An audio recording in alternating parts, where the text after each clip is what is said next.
Welcome into Game Night. I am Derek Forrest. Joining me on the show tonight, Jake Rom and Tiger Munn. How are you guys doing today? I mean, I told you guys about my day earlier. We're not going to do that on the show.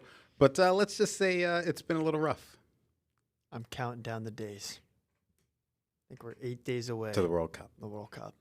And I think every day I'm on this show, I'm just going to continue to count it down because I'm excited. Soccer!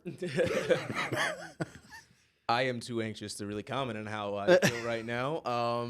Yeah. I don't know. You didn't sound like an optimistic Knicks fan by going Knicks in 7 while we were giving mic checks. Well, I'm sorry. I'm respecting the other team. Well, if you want me to say Knicks, I'm going to get roasted anyway. I'm going to say Knicks in 4. Everyone's like, you guys are going to win by 4. Man, Knicks in 4. So optimistic. Unbelievable. Cocky over there. My goodness. Knicks in 4. Yeah. Unbelievable. All right. We do want to talk about the Commanders because obviously we're in week 2 of OTAs as they get ready for the 2026 season. There's a lot of new guys on the roster on both sides of the ball, but especially on the defensive side of the ball, and a guy on the line that we expect and hope will step up. And newcomer Odafe Owe. We saw him a little bit when he was in Baltimore, and now he's back in the DMV playing for the Washington Commanders. What do you guys think, or what do you guys expect out of Odafe? I think looking at him on the practice field, he just kind of looks like an alien. He just looks like he's built different. He moves different. You know, you always see like the old clips of like Reggie White or like a Bruce Smith or somebody like that. That's, you know, one of the all-time greats, and you just see him doing like the individual drills, and he just looks like he's moving way different than the other guys. Well, Odafe Owe is not one of those dudes. Obviously, he's not an all-time great, but he's come in here and he's revitalized the defensive edge position for this team, a position where they need someone like him, whether it's taking doubles or whether it's just bringing more attention to him when it comes to the pass to open other things up, and then hopefully, you know, he gets his as well. He just looks different out there, quicker, faster, stronger, and I think he's going to be a big impact for this team.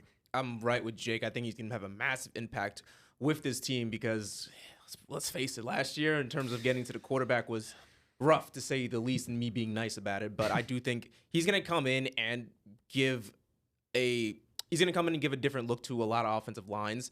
And that's going to be so big for the Commanders. We're still waiting on Johnny Newton to develop and kind of become the guy that Dan Quinn thinks he can be, which I think he can be too. But, you know, having a guy on the edge that's going to take the pressure off of him and make the offensive line have to spread out where they don't double one person is going to be massive. And I think Owe will bring that to the Commanders team and hopefully help the secondary out a little bit more too. I know I'm on secondary a lot, but yeah, that's what I think. Yeah, I know we talk about the defensive line a lot, because there was a lot missing with this defensive line over the last couple of years, and unfortunately dealt with some injuries too last year.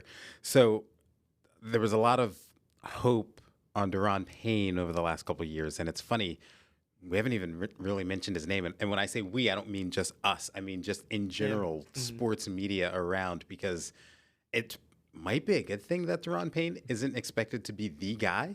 Maybe that'll help him become the guy. Always now should be that guy. So maybe he helps him out a little bit. But yeah, I'll be interested to see what Owe can do. I think he's definitely a dominant force. In the offseason, when we were talking about them making moves, I said they needed a big name on that line. He might not be top tier, but he's probably next level in terms of names at defensive line and on the edge. So I'm excited to see what he's able to do. Earlier this week at OTAs, he spoke to the media as well, and he says he's looking forward to being a Washington Commander. I turned into like a 3-team vet pretty fast this past year, really. So I think I'm pretty good at, like, you know, getting acclimatized to like new scenarios, new environments. This is a great place, a lot of cool guys, good staff, welcome me in like, you know, I was family. So the transition has been seamless. Basic thing, you know, we do a good job of getting a lot of one-on-ones. Just, you know, attack mentality, and that's the style that I love to play in, and that I want to continue to play in. DJ does a good job of doing that. Coach Pagano also does a good job of, you know, telling me the little keys that I can use to sneak plays and everything. But I think this defense is really going to allow a lot of people to like just wreak havoc. Not just me, but D tackles, D Payne, Charles, you know, KC. So it'll be a lot of havoc. All right. How do we feel about the word acclimatize? He totally dropped that one. Going in the bag. Yeah, we were looking up that at OTAs and wanted to know if that was even a word. I've heard acclimated, but I've never heard acclimatized. So that was a good dictionary pull out for that one. Yeah, that is nice, a definite pull. I don't think I've heard that in a That sentence. was nice. Yeah. Yeah. All right. As we talk more Commanders, there's another guy who is hoping to have a little bit of a better year from last year, coming off of an injury. Luke McCaffrey, wide receiver, special teams guy. We all know who he is and what he's able to do. Alex Flum caught up with him earlier at OTAs as he prepares for his third year in the league. All right, Luke, here you go for another year. How excited are you to show what you can contribute this season? A ton. Yeah, it's been a lot of fun so far coming out here. I think we got a great team, good unit. It's been fun to be out here for the last couple weeks. I know, obviously, there were a lot of injuries for this team last year. You know, a lot of bad luck throughout the season. You know, how hungry is this team to, make up for that and bounce back and have this year be more like 2 years ago? I think it's fun. I think this team as a unit's really good as a whole. I think we're so focused on the competition we have right now, offense versus defense, what we're allowed to do in phase 3, everything that you can do from a standard of competing and everything you can do from a standard of getting better every day in the offseason. I think we're having a blast doing it. And for you, before your injury, you were really hitting a stride as well, in a lot of different ways. Do you feel like you can kind of pick right back up from that? Yeah, I think it's nice to be healthy. That's the biggest thing. Just refreshing to kind of come out here and be healthy, be full speed, have the freedom there to just continue getting better. What's it like playing next to Jake? It's awesome. He's a great addition.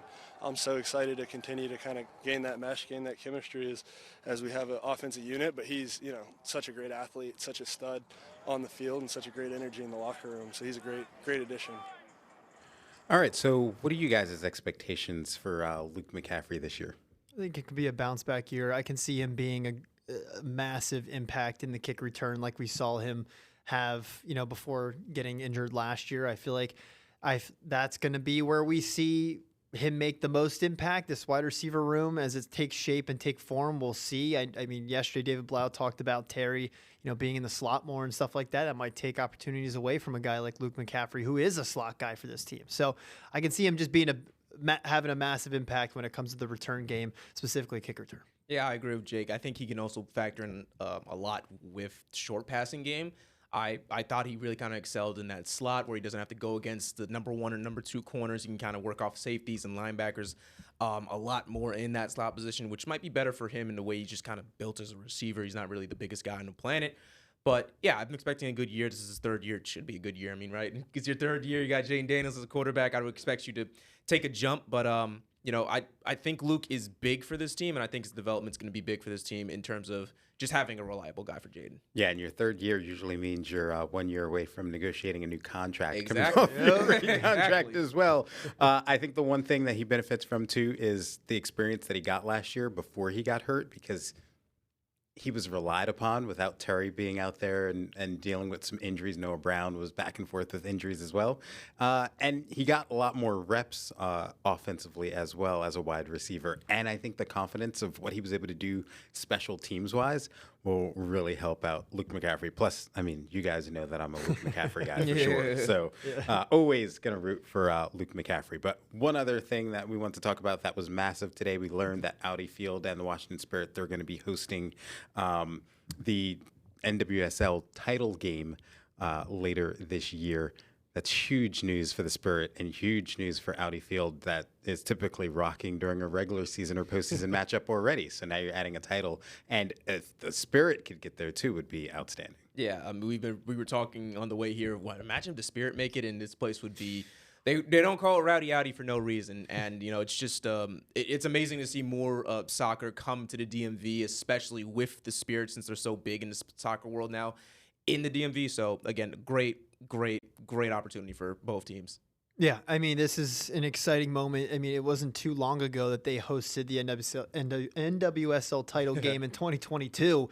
So it's fun to see it coming back. It's obviously been way different, these past couple of seasons with the Spirit being in the championship game and whatnot. So there's obviously excitement around not just, it being in the nation's capital and the fan base that's kind of pouring into it, but also the fact that this team's been so successful that if they can make it to a championship, it's going to make it even better. And you're seeing some of the women on your screen from the NWSL, from Events DC, from DC United, as well as Kim Stone right there to your right on the screen, the CEO of the Washington Spirit. I caught up with her after the press event today over at Audi Field and got her thoughts on the championship game coming to the nation's capital.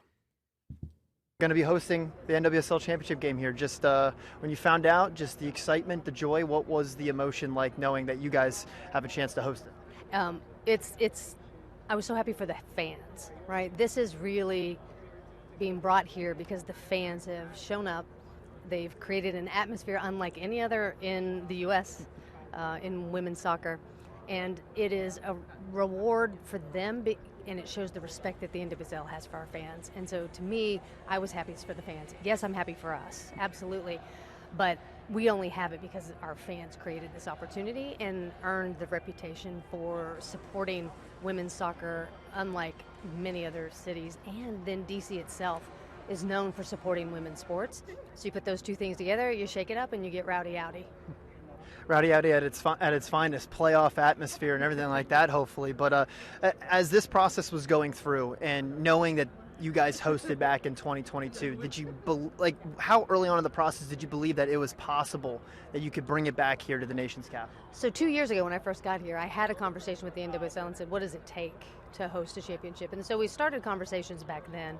And then it was just a matter of understanding and what they needed, what they were striving for and their expectations, and then lining it up. And so this just happened to be the year that all of this came together, and we're super excited. We really thank the NWSL for bringing it. I think it just, again, shows the respect that they have for what we've created collectively, the Spirit, our fan base, and the city itself. It's an honor to do it. You mentioned the fan base a lot. I mean, that's the driving point of this, and you guys do such a good job at filling up this stadium when it comes to Spirit matches and whatnot. That whole week, it's not just the championship game. You guys obviously are going to have plenty more events and stuff happening here, skills challenges, whatever.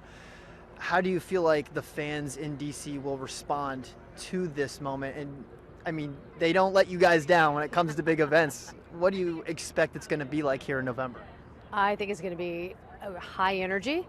It's going to be excitement, and it's going to be a knowledgeable fan base. They're going to know the teams, the players, what's on the line, and they're going to support it. You see what they do at our games. All you have to do is give them a reason to show up, and they will, and then they know what to do from there.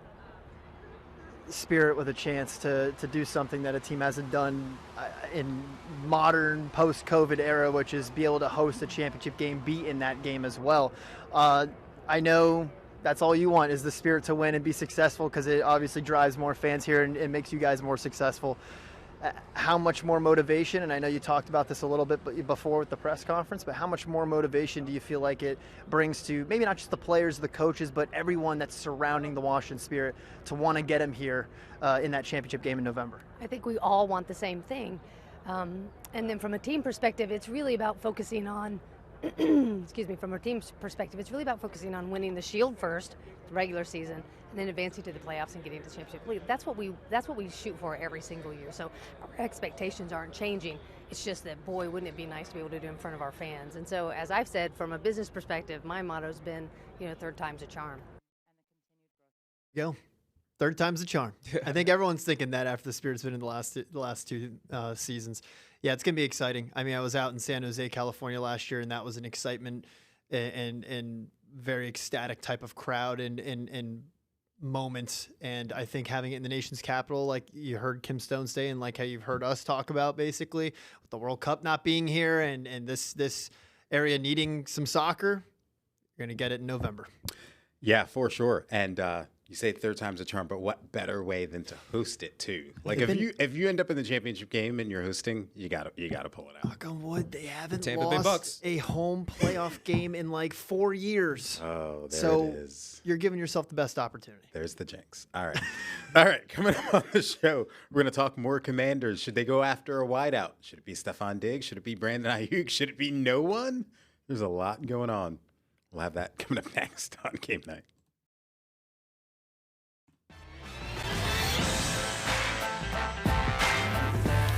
Welcome back into Game Night. Derek Forrest alongside Jake Rom and Tiger Munn. We are talking Commanders again in this block because we can't talk enough about Brandon Ayuk and Stephon Diggs, can we? Still looking for another receiver potentially. I mean, not giving any credit to Antonio Williams right now, but he's still got to prove it on the field. So the question is, who do you go with, Brandon Ayuk, Stephon Diggs? They both, unfortunately, have some issues off the field that you have to deal with, so that's a huge factor when we talk about this. Do you want to go first? I'll go. Neither. That needs to be the option of this discussion. I don't want any sort of. I know Diggs is from this area, went to good counsel and whatnot. I know Ayuk is good buddies with Jaden Daniels from when they played, 7 years ago in college for one season. What is the point of bringing in a distraction? Me and Alex just got done talking yesterday about last year, the whole offseason. There was all this turmoil and talk about Terry McLaurin being in and out and contract disputes and whatever. It was a massive distraction, and I feel like it derailed the season. And this is the same way. Take your chances with what you got. I think with how things are going, it's better off than bringing this mess, both of them, in. I agree with Jake and especially with Ayuk, because Ayuk, look, he's been hurt. He hasn't played in 2 years? Something like that. Like he hasn't played. He's not played since 2024. I can tell you that. But you bring in Diggs, like what he's going to give you. You're basically going to get a massive distraction that's going to give you 40 catches and 600 yards and 4 touchdowns. That's not that. That's It's pretty good numbers. I lean towards Diggs more than Ayuk. But It's not, for me at least, it's not good enough to take away all the distractions that are going to happen off the field and on the field as well, because Diggs has a habit of being, how do I say this? Extravagance in his personality on the field. But yeah, just stick with what you got. You're better off doing that than bringing a vet and 2 veterans that have been proven not to be the best inside the locker room. Yeah, and if you're being honest, I mean, that's what you usually get from wide receiver is you usually get a little bit of a personality. You do. I feel offended. Terry McLaurin is obviously the exception, right? We saw a little bit of it maybe because he held out last year, but, I mean, he's been a perfect teammate for pretty much his entire career at Ohio State and here. So that's always part of it. But, yeah, are you willing to deal with the off the field stuff? And if you're Dan Quinn, the answer is no, because he preaches brotherhood. Mm-hmm. The only thing is maybe you look at Jaden Daniels and you say he can rein in Brandon Ayuk. But in personal experience, whenever somebody goes home and they're in their comfort level, that usually means trouble. Like if they're already troubled and they go home, usually means more trouble as opposed to being like away from home in the experience that I've seen around the NFL. So that would rule out Stephon Diggs, but who knows? I mean, who knows? Diggs got corralled with having like Vrabel as coach, and I think Vrabel did a really good job at getting the best out of what you could see with Diggs as being a leader and being that. But you got to go back to what he was like with Buffalo with all the antics with Josh Allen. It was a mess. Yeah. All right, coming up on the show, we're talking some soccer because Croatia is going to be in town getting ready for the World Cup, which is right around the corner. That's coming up next on Game Night.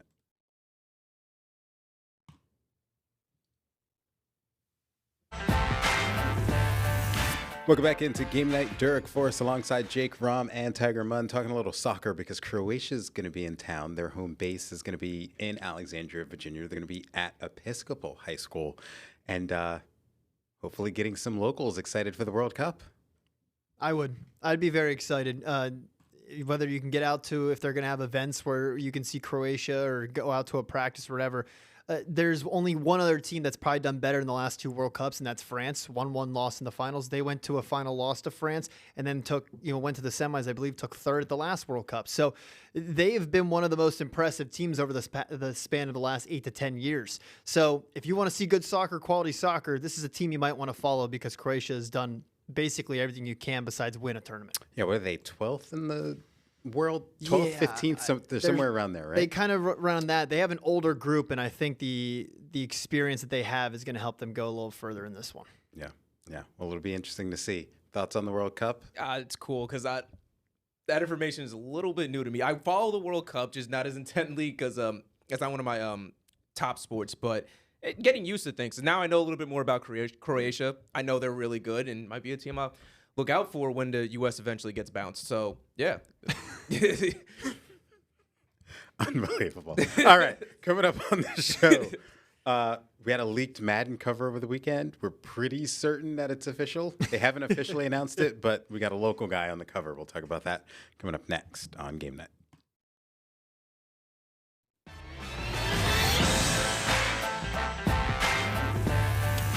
Welcome back into Game Night. I am Derek Forrest. Joining me, as always, Tiger Munn and Jake Rom. We're talking a little football in the last block, and that's because we got a local guy on the cover of Madden 27, and he goes by the name of Caleb Williams, and it's not the basketball Caleb Williams. It's the football Caleb Williams.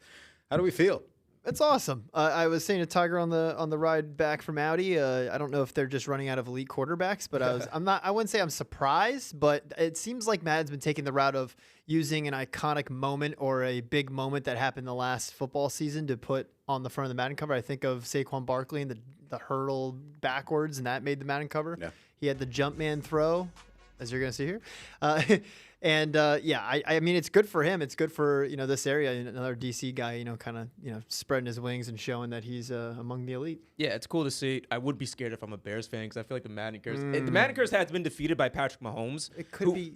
Who actually did win a Super Bowl the year he was on the Madden cover, the solo year he was on the Madden cover. So, hey, I mean, he's been compared to Mahomes a few times. This would be another comparison. Mahomes got in his third year. Caleb got in his third year. We'll see, but it's cool to see a kid from the DMV, go from playing Madden to being on Madden. That's the dream. I will say I think it's one of the cooler covers. Yes. The deluxe edition, which is a shot. They probably recreated it, but that's one of his reacts from a touchdown pass I think he threw. Cole Palmer. Really, I love that cover. That might be one of the best Madden covers. For sure. It's nice. So I like that one. Jaden's next. If he has a good season. Hopefully. That's the hope. But we got to get out of here. That's going to do it for another edition of Game Night. For Jake Rom, Tiger Munn, I'm Derek Forrest. Have a good night.